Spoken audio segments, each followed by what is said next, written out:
clean up a picture. But I just wanted to use this one for a tintype. Let me jump to the next one, okay? Why did you scan it at 300? Why didn't you use 500 or 700?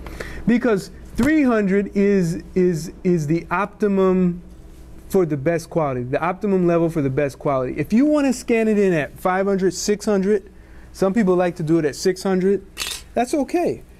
You're just going to have a bigger file. Okay. Now here's one. Okay. This is a now you see I'm kind of doing the I'm putting the the print off center. I'm putting it on the center. So if I'm ever worried about it being crooked, I can always put a piece of paper in there to wedge it against so it'll be perfectly straight. So let's go to preview. And we're going to do a little cleanup. And how am I on time? That's the afternoon, I'm told. Okay. Okay. All right. But I am scheduled, though. What's the schedule time, though? 3? Good. Okay. We're doing good. Now that scanner, can those be the 3-in-1 scanners, or those, are they just as good as that individual scanner? Okay, should you buy a 3-in-1 scanner or should you get a dedicated flatbed scanner? When you say 3-in-1, you mean it prints, scans, and faxes, right? Scans and copies. Prints, scans, and copies. I think they do pretty good. It depends on the brand and the manufacturer. You know, it's, I would say, what do you have in mind? I have an HP. Okay, how old is it? About 3 or 4 years. Yeah, so, you know, it might be a little weak on the resolution side, but I think if you know how to operate it, you'll do fine. You know, I think so. What's it called? Could you tell me the number? Which HP?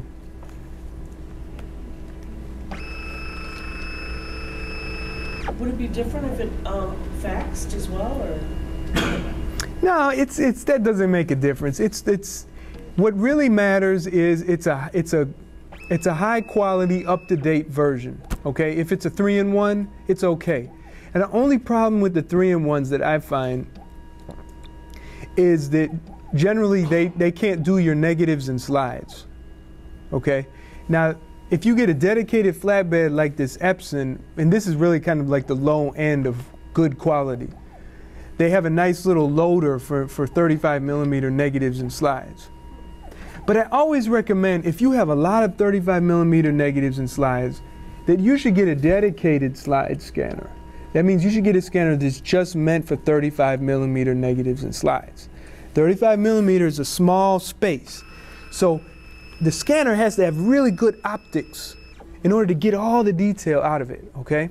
And in my opinion, the best company for that is Nikon. Nikon is what I recommend for negatives and 35mm negatives and slides. Now if you got bigger negatives, 2 1/4, 3x5s, and 8x10s, then you have to get a scanner like this that has what's called a transparency tray.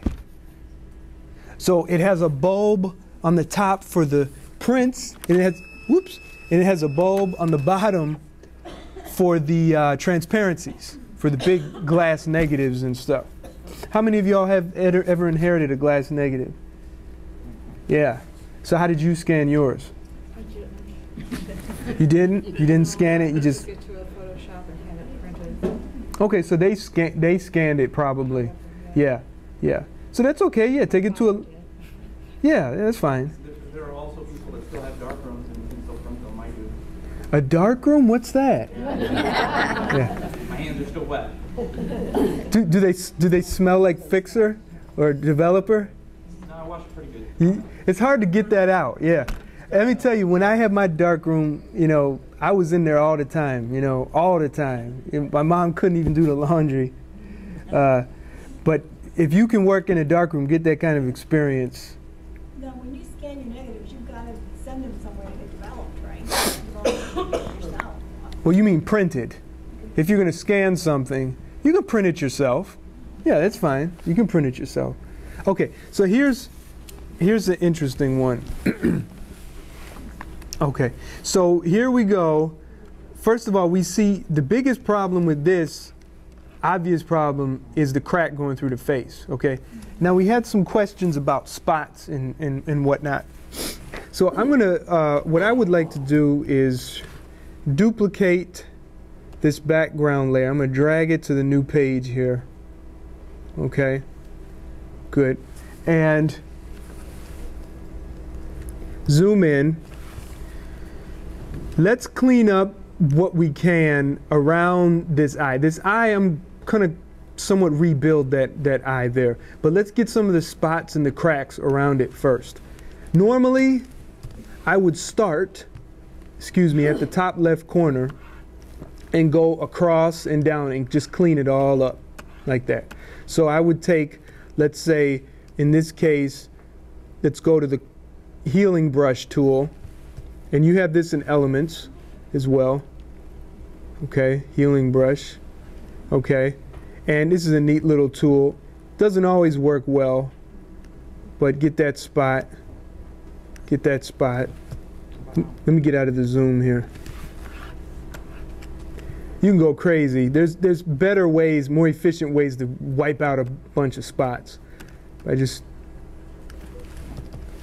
want to show you a couple there. But then let's go back here to the faces, okay? Because that's what really matters. That's what we're really looking at right now. So let me get the obvious big spots.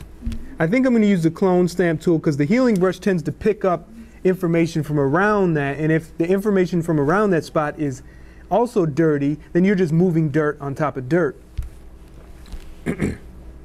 And let's get a brush size that a soft edged brush up here in this brush palette here, okay? And you just bring it down, hit return, okay? And start clone. See the spots disappearing. And that's kind of crude, so I'll probably go back to the healing brush, kind of wipe that in there, try to help it out.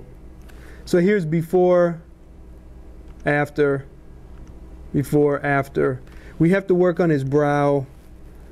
So let's try to obliterate some of that junk.